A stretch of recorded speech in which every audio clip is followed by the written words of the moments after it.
श्री सद्गुरु महाराज की जय। प्रातः स्मरणे अनंत श्री उषित परमाराध्य संत सद्गुरु महर्षि में परमहंस जी महाराज का प्रवचन। यह तो घर है प्रेम का, खाला का घर नाही। महर्षि में ही सत्संग सुधा सागर। मन्नाऊं गुरु पद कंज, कृपा सिंधु नर रूप हरि।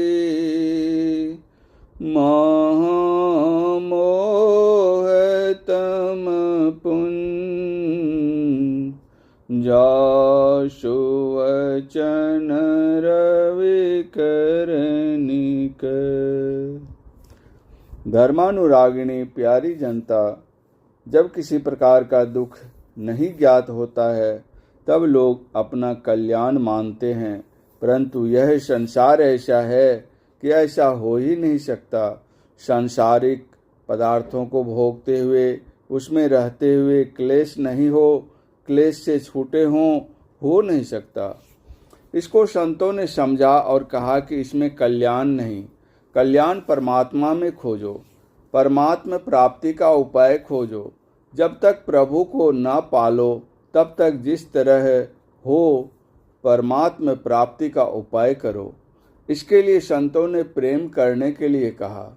प्रेम ही भक्ति में प्रधान है, प्रेम से ही भक्ति होती है। बिना प्रेम के भक्ति या सेवा नहीं होती। दिखलावे के लिए कोई सेवा करे तो वह भक्ति में दाखिल नहीं है। आप लोगों ने सुना, यह तो घर है प्रेम का, खाला का घर नाही। शीश उतारे भूमि धरे, तब पैठे घर माही। शीश उतारे भूमि धरे, तापर राखे पाँव। दास कबीरा यों कहे, ऐसा होय सो जाओ। भक्ति प्रेम का घर है। प्रेममय घर नहीं है तो भक्ति नहीं। खाला माता की बहन को कहते हैं। मौसी बहुत प्यार करती है। मौसी के घर में जैसे आप प्यार किए जाते हैं वह वैसा घर नहीं है।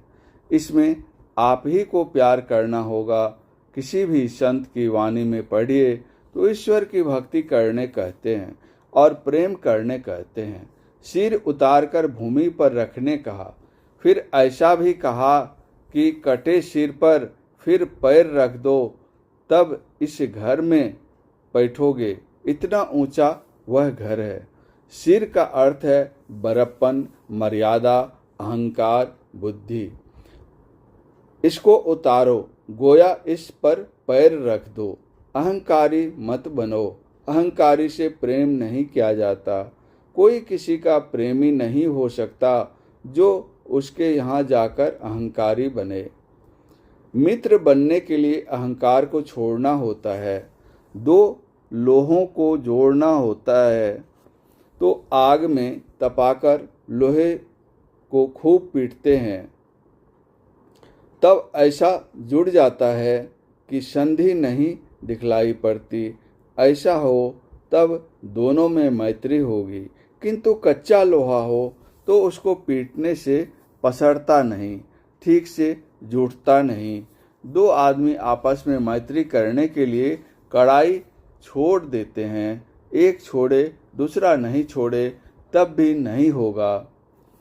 यदि किसी को विशेष गरज है कि किसी से प्रेम करूं, तो इसको बहुत नवना झुकना होगा, चाहे वह कितना हो कड़ा हो। इसके नवते नवते वह भी मुलायम हो जाएगा। इसी प्रकार ईश्वर से प्रेम करो।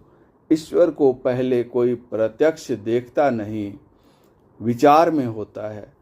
प्रत्यक्ष नहीं देखने के कारण मन में होता है कि हम तो प्रेम करते हैं और वह प्रेम करता है कि नहीं।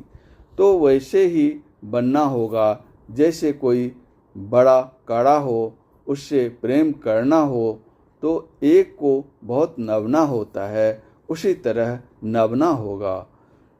संतों की वाणी में तो ऐसी बात है कि अव्यक्त परमात्मा व्यक्त भी हो जाता है। इसके लिए ईश्वर के किसी विभूति रूप का ध्यान करो। जो अपने को सब व्यक्त पदार्थों से हटा लेता है तो वह अव्यक्त की ओर हो जाता है। यह बहुत बुद्धिगम्य साधन है। इसको बड़े बड़े ज्ञानी कर सकते हैं। बड़े बड़े ज्ञानी का अर्थ वेदांत के केवल पढ़े हुए नहीं बल्कि उसे आचरण में भी लाने वाले हों। गंगा के बहाव को रोक दीजिए तो उसकी गति उसके विपरीत की ओर हो जाती है। जिधर बहाव है उसको उधर से रोको तो उससे उलट जाएगा। व्यक्त में आसक्ति है, इससे रोकें तो अव्यक्त की ओर गति हो जाएगी। श्रवण मनन अध्ययन बहुत हो, आचरण भी वैसा ही हो तो वे ज्ञान साधन में रह सकते हैं। यहाँ भी भक्ति और प्रेम है। ज्ञान तो है और जिधर आसक्ति है उधर प्रेम है। प्रेम में अहंकार नहीं होता, अहंकारी से प्रेम नहीं होता। जो अपने मान का मर्दन करता है वही प्रेमी होता है। बलख बुखारे का बादशाह इब्राहिम संत कबीर साहब के उपदेश से फकीर हो गया था। राजपाट छोड़कर फकीरी वेश में घूमता था। एक बार का प्रसंग है कि वह अपने बाल बनवाने के लिए नाई के यहाँ गया। नाई बादशाह को पहचान न सका। उसका नियम था कि जो जिस क्रम से आए उसके पास उसकी हजामत वह उसी क्रम से बनाता था। नाई ने एक पात्र अपने पास रखा हुआ था। जिस समय बादशाह वहां पहुंचा उसके पूर्व से ही कई लोग वहां पहुंच चुके थे। बादशाह ने उन लोगों को देखकर सोचा कि इतने लोगों की हजामत बनाकर तब हजाम मेरी हजामत बनाएगा, क्यों नहीं और लोगों से अधिक पैसे हजाम को देकर इन लोगों से पहले ही बाल बनवा लूं। ऐसा सोचकर बादशाह ने हजाम के पात्र में एक असरफी रख दी। हजाम ने उस असरफी को उठाकर अपनी जेब में रख लिया, किंतु उसका बाल उस समय नहीं बनाकर जब उसकी बारी आई तब बनाया। नाई के इस व्यवहार से बादशाह के मन में दुख नहीं हुआ बल्कि खुशी हुई और सोचा कि अपने नियम में नाई पक्का है और मैं कच्चा हूँ। अभी भी मेरे मन में अहंकार बढ़ा हुआ है, इसको दूर करना चाहिए। इसी विचार में वह घूम रहा था। बादशाह को घर से निकले हुए बहुत दिन हो गए थे, अतः शाहजादा के मन में चिंता हुई और उसने अपने पिता की खोज में सिपाही को भेजा। सिपाही को उससे भेंट हुई, किंतु वह उसको पहचान न सका क्योंकि बादशाह शाही लिबास में नहीं था। बादशाह फकीरी वेश में था। सिपाही ने फकीर से पूछा, आप बादशाह इब्राहिम को जानते हैं जो कि राजपाट कुटुंब परिवार सबको छोड़कर फकीर हो गए हैं? फकीर ने उत्तर दिया, वह कमबख्त इब्राहिम क्या फकीर बनेगा, वह तो मक्कार है। फकीर का वेश बनाकर घूमता है। उसके मन में अभी तक बादशाही बू निकली नहीं है। अपने बादशाह की निंदा सुनकर सिपाही को क्रोध आया और उसने फकीर को खूब पीटा। जब सिपाही चला गया तब फकीर अपने आप से कहने लगा, अच्छा हुआ बादशाही तख्त छोड़ने के बाद भी अभी तक तुम में बादशाहत की बू थी, वह आज निकल गई। ईश्वर के प्रेमी में अहंकार नहीं होता। तुम ईश्वर से प्रेम करो तभी कल्याण होगा। इस प्रवचन का शेष भाग अगले प्रवचन पाठ में।